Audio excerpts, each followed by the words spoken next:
Hey everyone, it's Alexander, the real Mr. Robinson. So now it's time to talk about the prequel trilogy, because we are 4 movies into the Disney era of Star Wars, with a 5th one coming out in 2 weeks. And one thing I occasionally hear every now and then, especially after The Last Jedi came out, is that the prequel trilogy is better than the Disney movies. And for the longest time, me being someone who dislikes the prequels, I just kept saying no, no, no.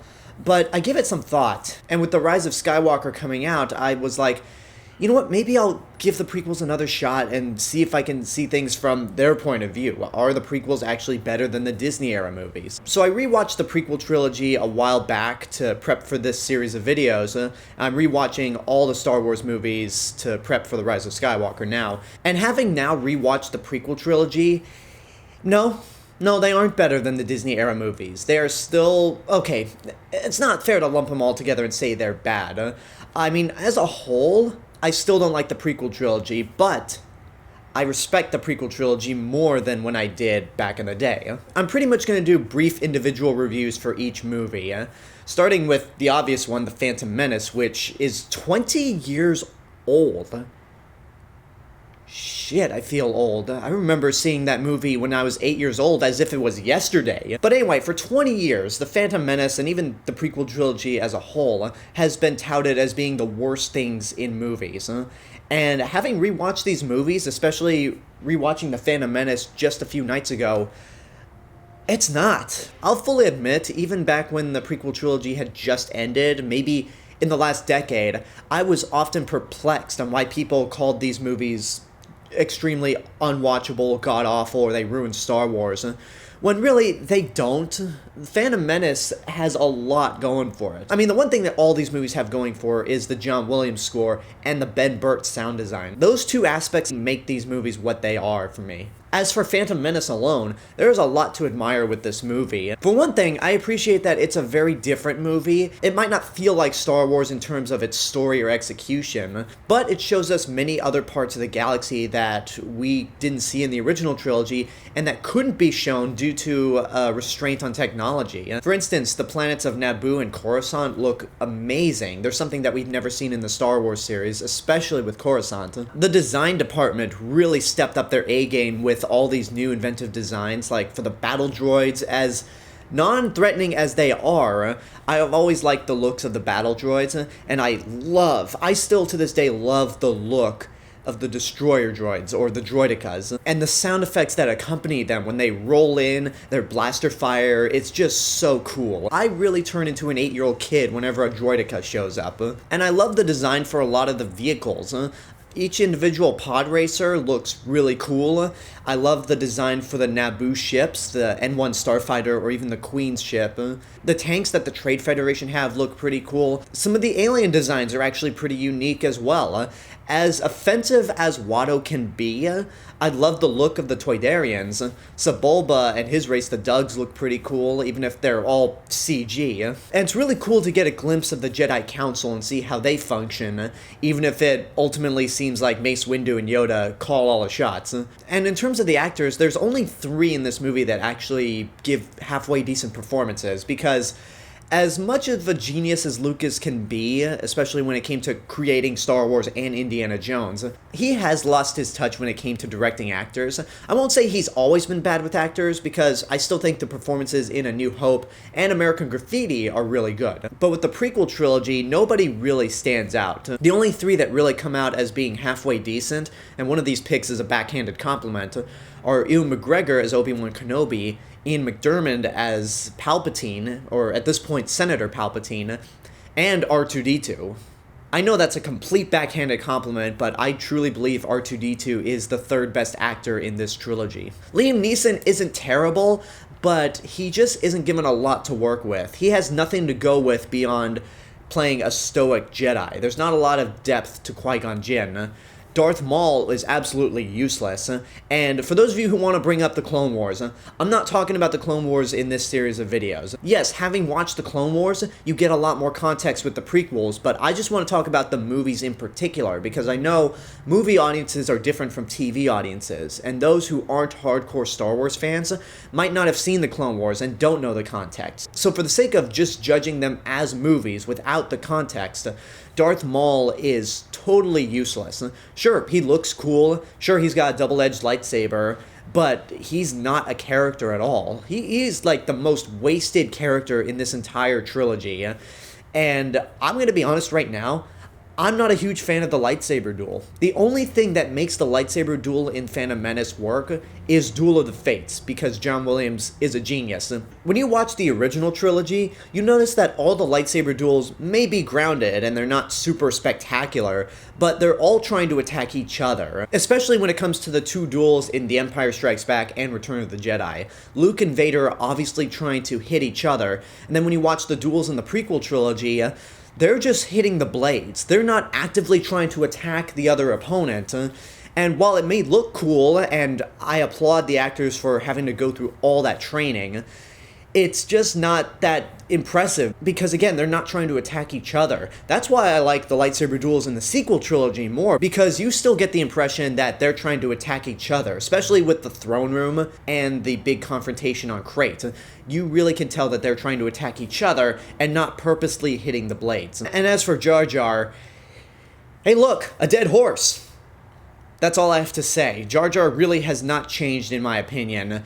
So, yeah, moving on. And with Natalie Portman, God bless her for becoming the talented actress that she is, because if she had not done anything after the prequel trilogy, then she would have just been recognized as a horrible, horrible actress. And as for Jake Lloyd, I really feel sorry for this kid, because back then, everyone attacked Jake Lloyd for The Phantom Menace, and I myself may have said some unkind things in my original review. I haven't gone back to rewatch that original review because I just don't want to. But just watching him, sure, there are obviously some better actors that they could have gotten, especially when you watch the test footage, but again, you can't really blame Jake Lloyd for this movie. He was just poorly directed. And on top of all that, there's nothing that Anakin has to contribute to with this story. And that's ultimately the biggest problem with The Phantom Menace, is that this is not the point where the prequel trilogy should have started. A lot of people, including Hello Greedo, have summed it up best.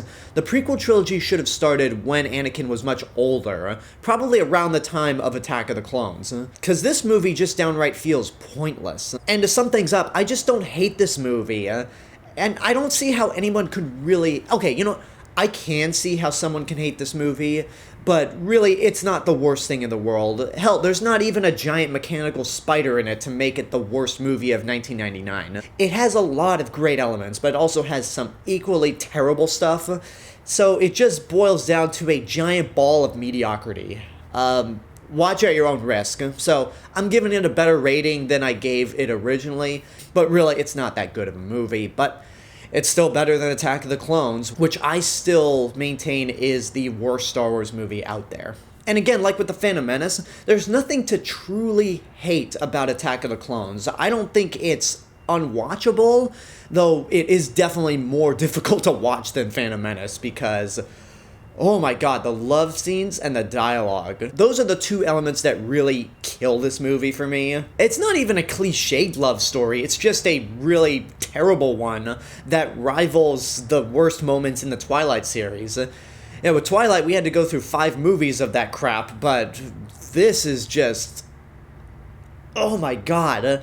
Like, listening to the dialogue here, it perplexes me that people say the prequels are better than the sequel trilogy or any of the Disney-era Star Wars. Because when you have to hear lines like, "My heart is beating, hoping that that kiss will not become a scar," or my favorite and everyone's favorite, "I don't like sand.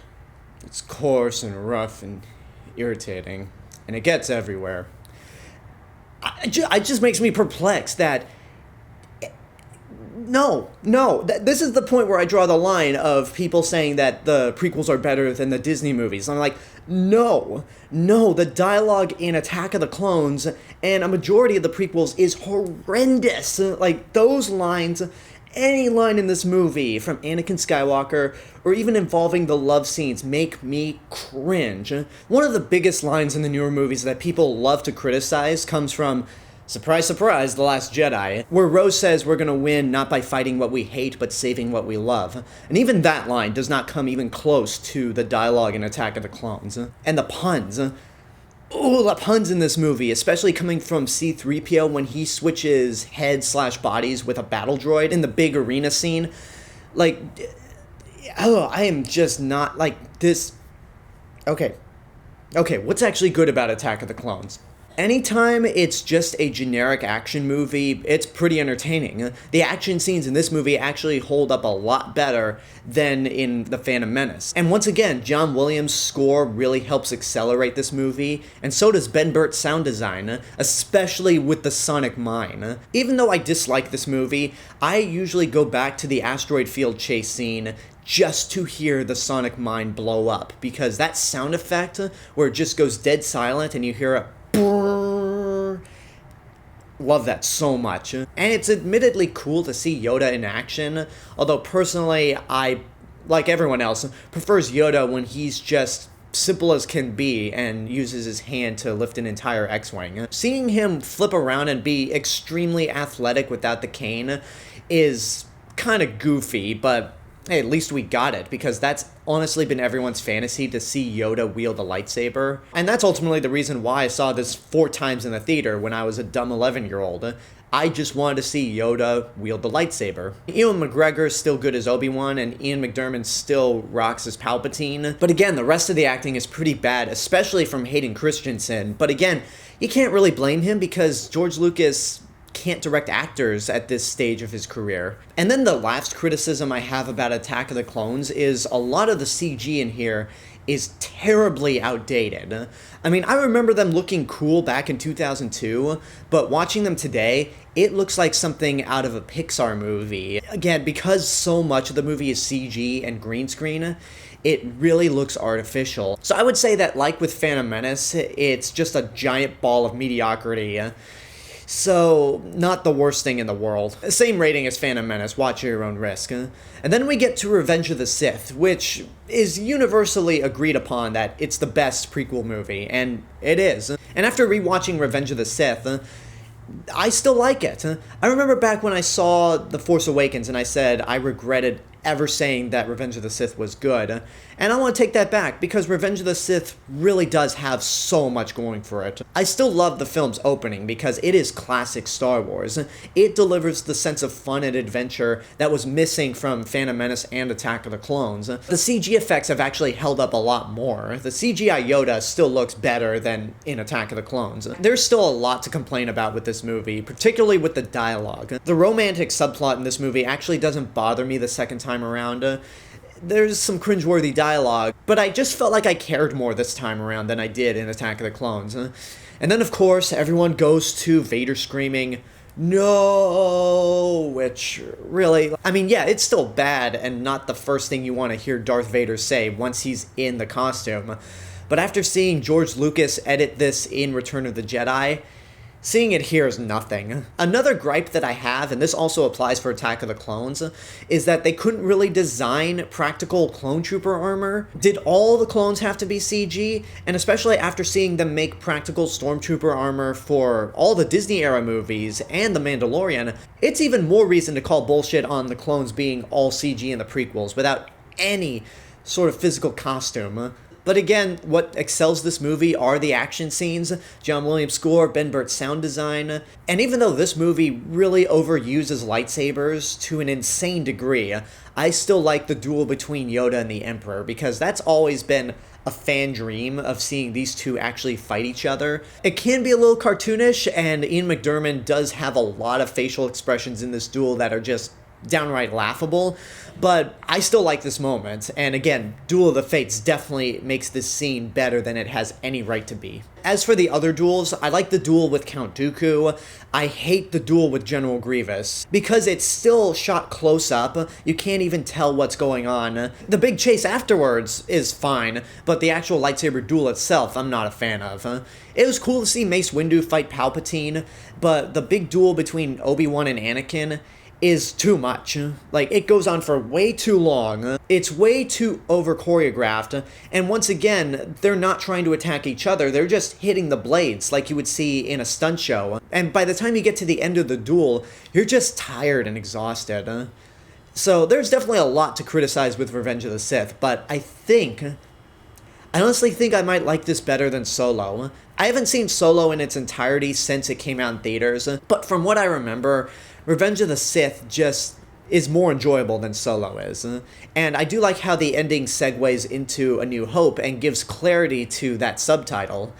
So yeah, the prequel trilogy on a whole, there's a lot that's wrong with it still, and I still think it's the worst era of Star Wars. And I want to clarify that for a second, because when I said that in one of my old Battlefront videos, when I say the worst era of Star Wars, I'm not talking about in-universe. I'm just talking about the actual movies. Because with the Clone Wars animated series, we've been given more context, and it honestly makes the prequels a tad more watchable with that context. But by themselves, they're not all that great, with the exception of Revenge of the Sith, and I still prefer Rogue One, The Force Awakens, and The Last Jedi over all these movies. So with all the terrible stuff in the prequel series, there's a lot to admire about it. And I feel like the people who are calling this the worst thing to ever happen to movies, they're being overdramatic. It ain't that bad. And there you go. Those are my updated thoughts on the prequel trilogy. Now, next week we're going to be talking about the 2 movies in the sequel trilogy, The Force Awakens and The Last Jedi. Do they hold up? Is there something that I'm not seeing that makes these movies actually bad? Well, the answer to that is no, because I just said that I prefer those movies over the prequels, but yeah, we'll just revisit these movies next week. So now I want to know your thoughts on the prequel trilogy. Have you rewatched them recently? Have you always liked them? Have your opinions changed on this movie one way or another? Whatever the case may be, let me know in the comments below. And until next time, I hope you enjoyed this video. Don't forget to subscribe to the channel, give this video a like, leave a comment, support my Patreon page, follow me on social media, and until then, this is the real Mr. Robinson telling you there's only one.